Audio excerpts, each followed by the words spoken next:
All right, so next step, everyone, is materials. This this particular exercise, and most likely for your actual final, unless you have experience and a materials library, apparently, because we can't access it here, you'll probably want to use just these materials. And you'll probably just do it exactly the same way I'm doing it now. Unless you have access to Lumion, and then you might want to explore that. But we'll talk about that on Thursday. So materials are found in this panel, like I said. You've already imported them. The only thing you need to know about these materials is that you can apply them to your surfaces and forms in Rhino, but you can do it in a couple different ways. You can do it by selected objects. You can do it by layers. I heavily suggest assigning materials by layer. There's almost no reason for you ever to assign a material by selected objects or with like a paint tool or anything like that. Okay, it's a quality control, best practice, file management thing that just get in the habit of doing that. Use layers for as much as you possibly can. So anyway, with that, the easy thing about this is I go to my layers panel, and there's that little menu here called material, right? Material is really awesome because the material column, is really awesome because all you need to do is just go into this material palette and drag what you want onto each layer, right? That's hugely valuable, at least I think. So, so I have, oh God, I forgot all my layers now. Some of the things that I want you to focus on here is like matte materials, satin materials, and gloss materials.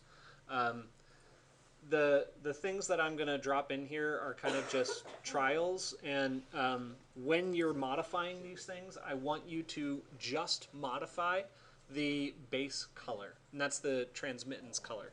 And I'll talk about that, actually let's just talk about that now. So right now there's this one in here called purple matte, right? It's probably, I would hope that you're not going to use it. I'll put it plainly, okay? It just came in from the library that I exported from another file. But if you want to use a matte material, it's actually remarkably easy to modify. You can right-click it and clone the material. Yeah, that's going to create an additional one. And double-click it. Okay. The only thing you need to change is, well, in this case, it looks like it's the reflectance color. But it's either going to be the transmittance or the reflectance color. So we change this to a new color, let's say blue, hit OK, and then you hit the refresh button, and it's going to change the color of that material. So if you need a white matte material, just change this to white.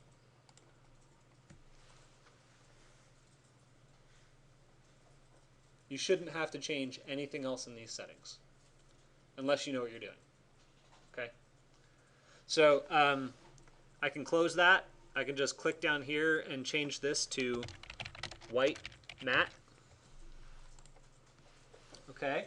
And then white matte is the material that I wanted to use for my columns, because they're likely going to be some sort of really dense material. I'm guessing some kind of concrete or something like that. Okay, it probably would not actually be concrete, probably steel, but it's fun to play around. But anyway, so I didn't name my layers very cleanly, so I need to figure out what layer it's on. Let me go through that. No, not that. Nope, not those, but these are the bow trusses. Whoops, that is, I have a command running. These are my bow trusses. Oh, and my curtain wall. That's okay. They can be on the same layer. That's my core. That's my glass. This is my columns. Okay, guys, moment of truth. Right? So I made a material and I want it to go on my columns. All I have to do is take the white matte material, drag it over, and drop it on the layer. And it's good to go. And I do that for all the materials that I have. The bow trusses, I'm going to use metal, so I'll drop that on there. My louvers, I want them to be glossy and white, so I'm going to grab white glass, and I'll drop that on there. My glass, I want you guys to be using the windshield glass for now. It's the only one I found that actually looks glassy.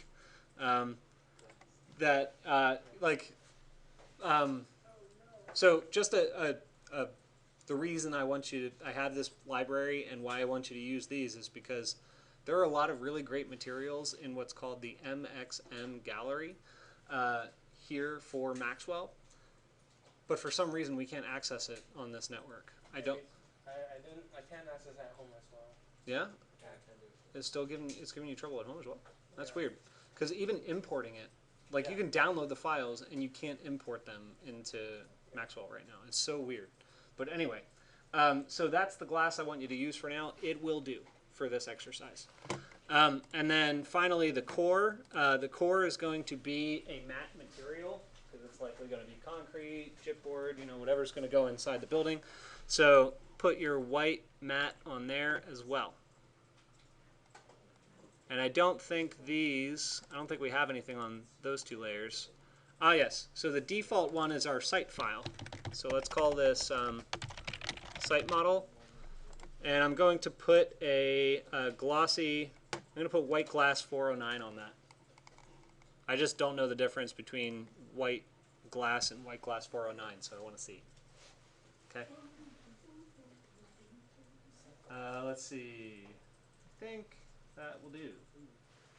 Okay, then we are ready to do a draft render. Are you guys ready? Yes. Well, are you ready to see it, at least? Yes. It's okay. We can see it without doing any work.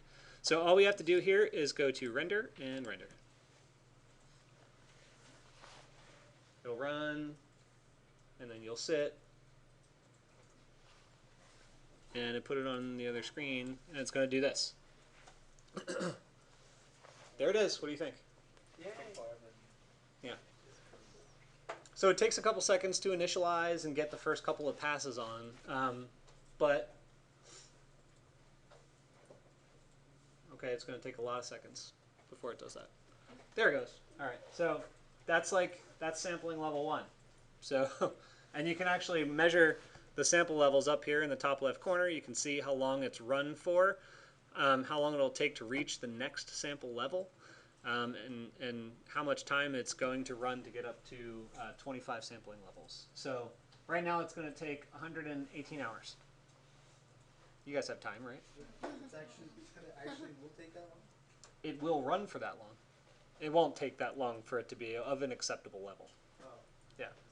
Even for rendering fine, like, can they reach like 100%? 100%? Yeah. Yeah, well, I think that percentage is just based off of your time limit or sampling level. I think. I could be wrong. What did you make the site you put under white glass? Yeah, white glass. So one thing I want to point out to all of you here before this keeps changing and stuff is you can actually modify some of these settings as it's rendering if you want. After it gets up to a level where you can kind of tell what the brightness is, you can go up to this top left corner and you can start playing with your ISO settings. Make it brighter, make it darker, change your shutter speed. Oh, I never knew. Right? So these are all, I mean, if you don't really know anything about photography, these are going to be difficult for you to control. But, It's easy. That's Google. well, I mean, kind of. I think there's a class in writer. You don't have to. It's easy. Yeah, so you can change all of those things and modify the settings. Yes? It doesn't let me go to Maxwell. Oh, okay. I'll take a look in a sec. So anyway, this is going to run and run and run and run for however long you run it for. I've been running 1 or 2 now, all class, and I'll show you them. So let's see. This one has been running for 2 hours, 2.5 hours. So These are all the same materials that I put into the model that you're seeing. So you'll notice that the glossy, this might have been white glass actually on the site model. So it has a little bit of gloss to it, which creates an interesting ground plane. You can see the building is actually reflecting off of some of them wherever it happens to show part of it. You can see the adjacent buildings reflecting off of it in some cases, but it's not the most amazing render in the world, but you can see the quality of the building in a way. Okay, and we're not going to get into all of the rendering critiques that we could possibly give about a building. What I want you to be able to do is what I call rapid prototyping. I want you to be able to go through a design charrette utilizing Grasshopper, put it into a rendering engine, and understand what the building looks like in a pseudo-real environment. Does that make sense? Cool. So the other one that I ran, I just changed the columns to be like a metallic material, which is right here. So that is the metallic material that you have in your file right now. So if you just change the blue to be a different color, if it's silver or gray, it'll be chrome, like if you need a chrome material, something like that. Okay? Yes? So when you're doing renderings, like right now, you could tell that that's kind of fake, right? I mean, Yeah. like when you're doing your portfolio, should you like go for like the realistic, No. or something like this be fine? Good question. Should you shoot for photoreal renders? I absolutely believe no. Even in the professional world, if a client asks for a photoreal render, I tell them it is not worth your money. Because you can understand the quality of the space with something that's kind of photoreal, but still has an academic roughness to it. So this is very academic. Like when you're getting up to like your topic studios and your thesis year, your model is probably going to look like that in some way, shape, or form. Like the model that you build and present is going to look something like that. Your renders might have some more realistic materials, like these columns right here. Right now it's just a solid tube extrusion. But in reality, that's going to have panels, and you're going to see the break lines for all of the panels that make up the whole thing, like the assembly of the thing. So in that sense, certain things are worth your time, certain ones aren't. You know? But I think if you're asking specifically about the academic world, no chance. Do you ever need to do a photoreal render? Which is kind of why I'm not a huge fan of Maxwell, because it's really complicated to get it to work well, and it's because it can do photoreal renders. Does that make sense? What about like? It seems like you have a follow-up question. No, I don't. Do you disagree with me? I don't disagree. It's okay. It's okay if you Of course disagree. not. Why? You guys should disagree with me more. You know what, Kevin? I don't like your ideas. Oh, thanks. Tell me why. Oh, you know, cause yeah, you know. No, it's okay. One So, more yes. question, like for like a render exercise, like you to show like you know the material, should you like shoot for photorealistic? No. Also, Nope. There's, it's almost never going to be expected of you to produce a photoreal render. And if you are expected to produce a photoreal render, I suggest change classes. Get out of that class, because you're going to be wasting your time trying to perfect bump mapping and normal mapping and gloss mapping and all this other stuff that you're going to get into the workplace and A, not need, or B, someone else is going to be 1,000 times better than you and you can just ask them and they can teach you while you're getting paid for it. So I think that your time is going to be much better spent on studying the quality of your ideas and using rapid prototype rendering to assist in the communication of your conceptual ideas and theoretical ideas, rather than spending time on all the minutiae of the technical stuff. Does that make sense? That's my suggestion. But if that's if your career aspiration is to go out and be an architectural renderer and do photoreal, which some people do pay for, and they pay a lot of money for it, yeah, because it takes a long time to do. If that's what you want to do, then yeah, seek out that class and learn that stuff. But personally, I think if you're trying to be an architect and you're trying to learn design and learn it well, I think this is going to distract you and take up too much of your time to do it, full photoreal. So we're going to look at the good thing about Maxwell is, and let's talk a little bit about what's going to happen on Thursday too. Thursday I'm going to go over Lumion. Lumion is like way rapid in the sense that it's actually a video game engine, not a rendering engine like this, like a static rendering engine. So those materials and the camera settings are way limited.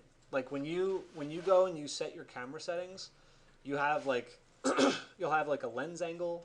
You can play with illumination and brightness. You can change focus, and the focus really is nothing but, where do you want the focus to be and how crazy do you want the focus to be? Like it's super simple, but it communicates the idea in a rapid prototyping fashion that will save you tens, if not hundreds of hours. It's a really interesting difference in workflow. End monologue. Any other questions? Any dissenting opinions? I'm not kidding. You guys really should disagree with me and your other professors more. Maybe not Iggy, because yeah, Iggy's Iggy's liable to fail you for it. But no, for real. That's Like why we mostly keep our mouth shut. I think Yvonne, was it you I was talking to about like taking critique with a grain of salt? It was somebody in this class. Yeah, someone. But You're saying like try, you'll take it, like the idea into consideration. right, yeah. So your critic or design professor or whoever's on your jury, they have opinions about your work. They're not always right, and they don't always fully understand the scope of your project. Part of that could be a communication in just their ability to understand. Part of that can be a problem in communication with you not being able to communicate your idea. The thing that you need to do is think critically about all of the feedback that you receive from all of your projects, right? So even this conversation about rendering, you might have one person on a jury that says your renderings are too theoretical and not real enough, and then you have somebody else on a jury that says they're too real and I need to see something that has no material at all. So that happens in the world of academia. So the real filter for truth and I guess in the pursuit of truth is you and how you see the world and what you see as valuable and what you see as correct. So what the advice that I give to all of you is with this stuff, what I just told you, right, might not be right for you, right? Saying that photoreal is useless might not be right for you. Maybe photoreal is useful to you. Take it with a grain of salt. Think critically about it as to whether or not you think it's correct or what values you see in it versus what parts of this lesson or opinion you can subscribe to or agree with, and then sort of bank that in your mental notes of learning, if that makes any sense. Yeah? Like, I think throughout the course of my education when I was in school, I might have responded to directly maybe 50% of the critique that I got from my reviews and my professors, throughout the process of designing a building. Because, either there was a miscommunication or they didn't understand or they gave me feedback that I thought was not going to support it. But you don't have to. Just because a professor says that they think you should do it this way doesn't mean you have to. What you need to find is the reason for why it needs to be a certain way. And maybe their way's right, maybe your way's right. But seek that out, think critically, and you'll find a path. What? I was gonna say but But the professor is the one who give you the grade, so. Well, so that brings us to like another conversation too, is setting your own path. And that starts with being very diligent about what courses you get put into. Most schools allow you to have some say over what studio you're in. Not so much in your first couple years, particularly first year, maybe even second year. You don't get to choose. You just get assigned to a professor, and that's that. Then you just make do with what you've got, and that's enough. But once you get into third year, fourth year, and fifth year, you need to be very careful about which studios you're picking, because they are going to be the most formative studios for where your career goes. So I know the way Pratt did it was they had a presentation, right? And we sat there for like 3 hours listening to every single design professor getting up, putting up a PowerPoint, and talking about what type of work, what conceptual ideas we were going to be bouncing around and pursuing, and pursuing throughout the course of the semester. So I knew what my objective was and what I wanted to learn, so I picked the most exciting, the most challenging, the most creative, whatever it was I felt like I needed to work on that semester, those are the studios I picked. And you sometimes don't get the one you want, but you can really work with what you've got sometimes. Does that make sense? Am I talking your ear off? Okay. Very useful.